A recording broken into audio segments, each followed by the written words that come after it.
చిట్టిబాబు గారు నిన్న deputy CM మాట్లాడుతూ ఉక్కుపై ఎందుకు విష ప్రచారం చేస్తున్నారు, ఎందుకు మీరు ఆందోళన చేస్తున్నారు, గత ప్రభుత్వంలో జగన్ ఈ రకంగా ఢిల్లీని క్వశ్చన్ వేసాడా, ప్రశ్నించాడా, కేంద్రం 14,000 కోట్లు సాయం చేస్తుంది, మరి ఇంకెందుకు కార్మిక సంఘాలు ఆందోళన చేస్తున్నాయి, వైసీపీ హయాంలో ఈ సంఘాలు ఎక్కడ అని పవన్ కళ్యాణ్ మరి పవన్ కళ్యాణ్ నవ్వాలో ఏడవాలో అర్థం కాదు. ఇంత అజ్ఞాని ఇంత అర్థజ్ఞాని అంటే బాబు పిచ్చెక్కేస్తుంది పవన్ కళ్యాణ్. ఇప్పుడు మనిషి పిఎం ఎదురుకుండా జగన్ అడిగాడు పబ్లిక్లో, పిఎం ఎదురుకుండా పిఎం మీటింగ్లో నాకేమీ అవసరం లేదు వైజాగ్ స్టీల్ ప్లాంట్ విషయం అని 4 విషయాలు చెప్పాడు. ఈ చూడండి విభజన చట్టంలో ఉన్న జరిగిన విషయాలు ఫుల్ఫిల్ చేయండి.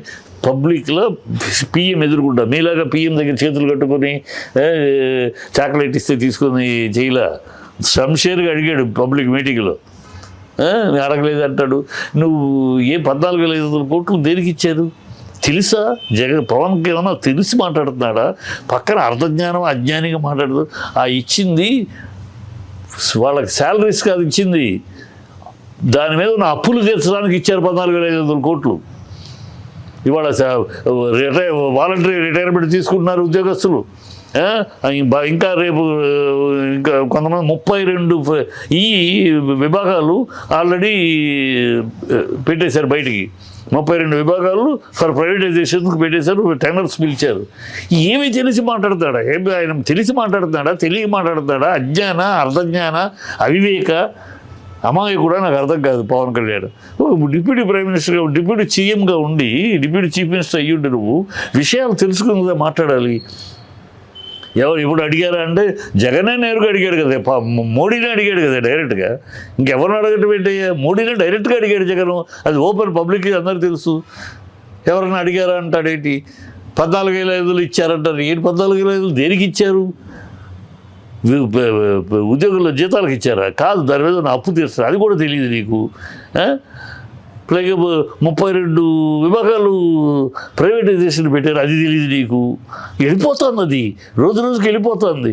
ఏదో మేము ఆపేసామంటాడేంటి అంటే నువ్వు కళలో భ్రమలో ఉన్నాడా, లేకపోతే ఆయన ఏమో చంద్రబాబు భ్రమ ఏదో మంత్రి ఇచ్చి పెట్టినట్టున్నాడు పవన్ కళ్యాణ్. చంద్రబాబు ఏం మాట్లాడతాడు? ఒక్క నిజము, ఒక అబద్ధం, ఒక ఇది లేదు. విషయ పరిజ్ఞానం అనేది శూన్యం. తెలిసి ఎవడో రోడ్డు మీద వెళ్ళి ఎవడో మాట్లాడేటట్టు మాట్లాడతాడు. ఎవడో గాలిగా టీ కొట్టు దగ్గర అక్కడ మాట్లాడతారు కదా, విషయం తెలియని ఏదో అంటారు, అలా మాట్లాడతారేంటే బాబు?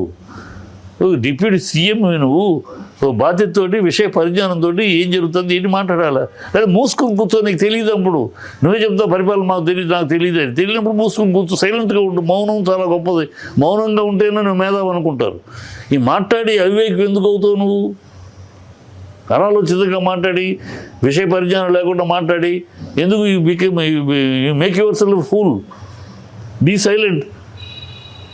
సైలెంట్గా ఉంటేనే మాట్లాడితే లెగిస్తే మనిషి కాదు, అది మాట్లాడలేదు అని అంటారు. కనీసం మౌనం అయినా నీకు క్రెడిబిలిటీ తెస్తుంది కనీసం. కానీ నిన్న ఏపీలోనే సీఎం గారు, అదేవిధంగా మినిస్టర్ లోకేష్ బాబు, అదేవిధంగా చంద్రబాబు, పవన్ కళ్యాణ్ గారు ఉన్నారుగా, ఎందుకు స్టీల్ ప్లాంట్ వైపు ఎందుకు వెళ్ళలేదంటే ఏం చెప్తారు?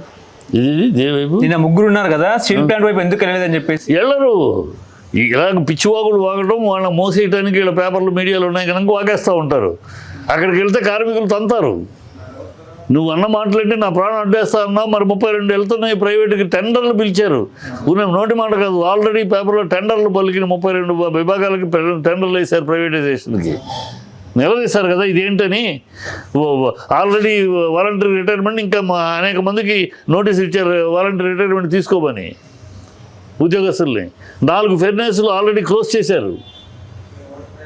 4 ఫెర్నెస్ ఆల్రెడీ క్లోజ్డ్. ఇంకా 1-2 రన్నింగ్లో ఉన్నాయి, అంత మిగతాన్ని క్లోజ్డ్. ఇవన్నీ అడుగుతారు కదా, నీకేం తెలుసండి ఇది దీన్ని ఆపటం అంటారా, ప్రైవేటైజేషన్ అయిపోతుంది అంటారు. వాళ్ళు స్టెప్ బై స్టెప్ తీసుకెళ్ళిపోతుంది.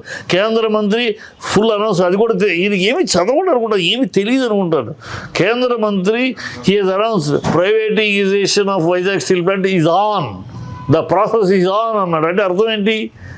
32,000 పుస్తకాలు చదివానన్నాడు, అది చదివాను. ద ప్రాసెస్ ఈజ్ ఆన్ అంటే అర్థం ఏంటి? ఆ ప్రక్రియ మొదలయ్యింది, ప్రైవేటీకరణ ప్రక్రియ మొదలైంది అని సెంట్రల్ మినిస్టర్, కన్సర్న్ మినిస్టర్ ఇచ్చాడు. అది 6 నెలల క్రితమే ప్రైవేట్ అడిగినప్పుడు. ప్రైవేటిజం పేపర్లతో వచ్చింది కదా. ఈయనకి అది కూడా తెలియదు, ఏమీ తెలియదు, ఏమీ చదవడు అనుకుంటారు. పక్కన వాళ్ళు ఎవరో సన్నాసులు దద్దమ్మలు ఎవరో ఈయన పక్కన ఉన్నాడు, ఎవరు వాళ్ళ విషయం కూడా చెప్పరు కూడా సరిగ్గా.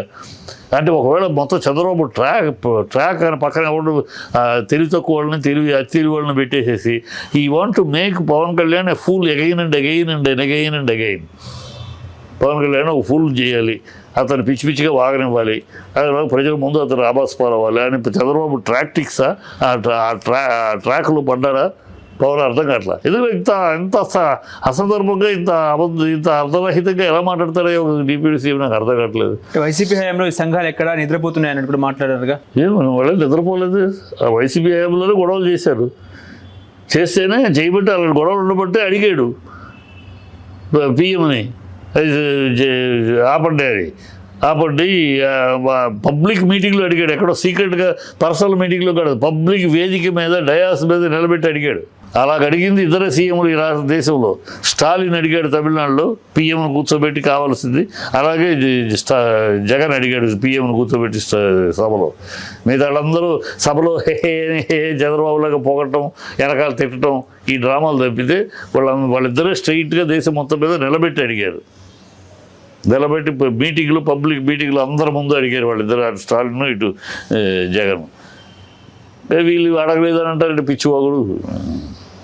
కేంద్రం సహాయం చేస్తుందా లేకపోతే మొత్తానికి సహాయం లేదు, ప్రాసెస్ ఈ సారని కేంద్రం ముందు చెప్పినాక వీళ్ళు ఈ ప్రజల్ని గాలిమాటలు మభ్యపెట్టడం, గొడవ చేయడం తప్పితే జరిగేదే లేదు. రేపు పొద్దున్నే రేపు ఏమంటారు, ఇది రేపు జరిగిపోయిందని ప్రజలు మొత్తం వచ్చేసాక ఇది జగన్ చేసిన తప్పు అంటారు. రేపు జగన్ అప్పుడు అడ్డుపులు వేయలేదు, దాన్ని అడ్డుకోలేదు, అందువల్ల మేమేం చేయలేకపోయాం, ఇలాంటి మాటలు మాట్లాడతారు. రేపు కాలంలో ఎదురు చూస్తూ ఉండను. రేపు అయిపోద్ది ఇంకో సంవత్సర కాలంలో వైజాగ్ స్టీల్ ప్లాంట్ టోటల్గా 32 టెండర్స్ వేసారు, అయిపోద్ది.